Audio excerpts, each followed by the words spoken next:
Halo semua, salam sejahtera Malaysia. Selamat datang ke channel Fels Lifestyle.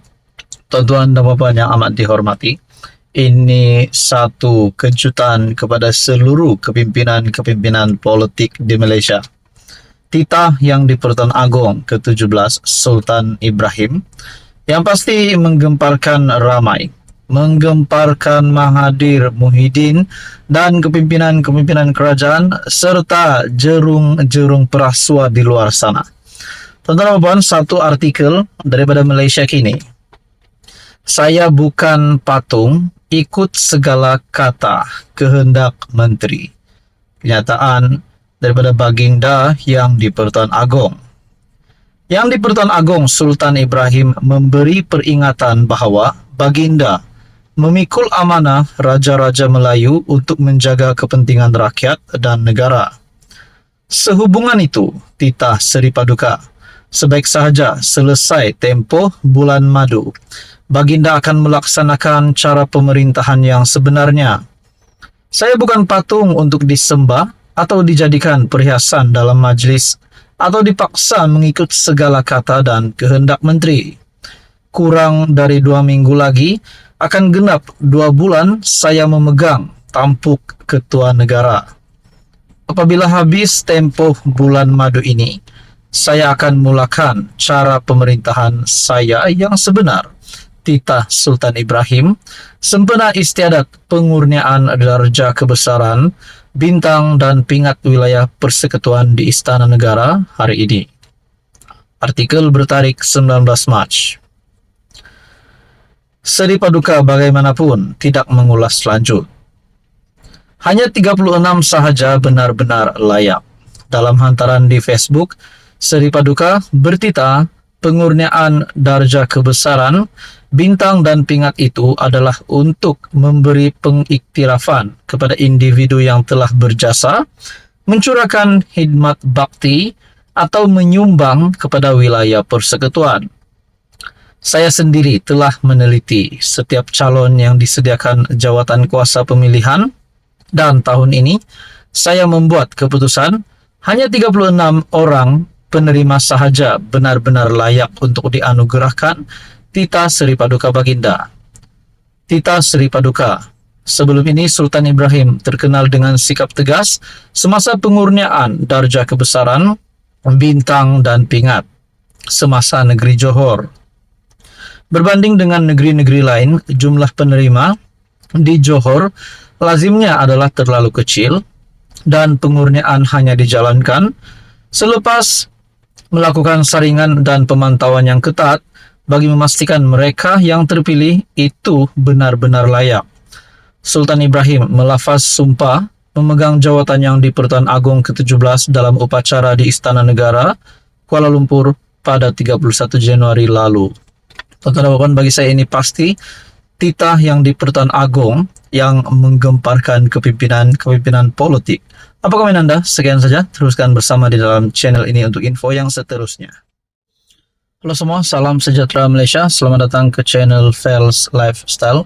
Info padu, info hangat disediakan di dalam channel ini.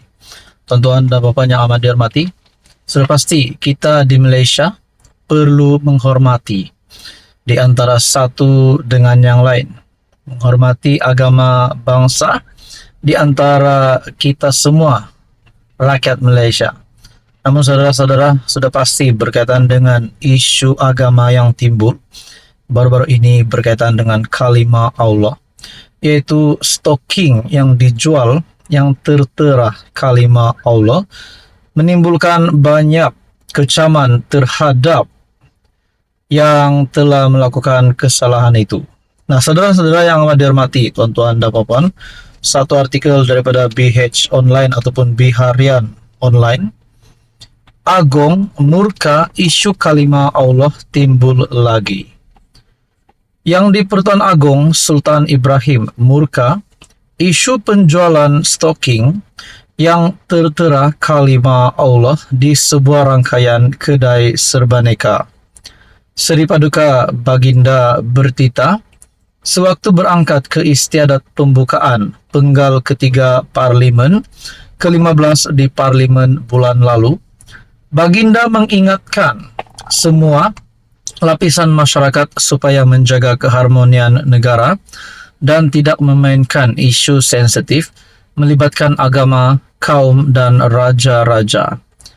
Justeru Seri Paduka Baginda bertitah mahu tindakan sekeras-kerasnya diambil terhadap mana-mana pihak yang didapati bersalah dalam isu ini berdasarkan siasatan pihak berkuasa. Kalimat Allah itu dipandang sangat tinggi pada sanubari umat Islam.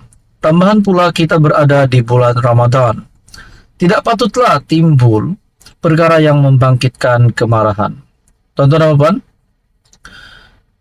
bagi saya ini satu isu yang pasti menggemparkan seluruh rakyat Malaysia.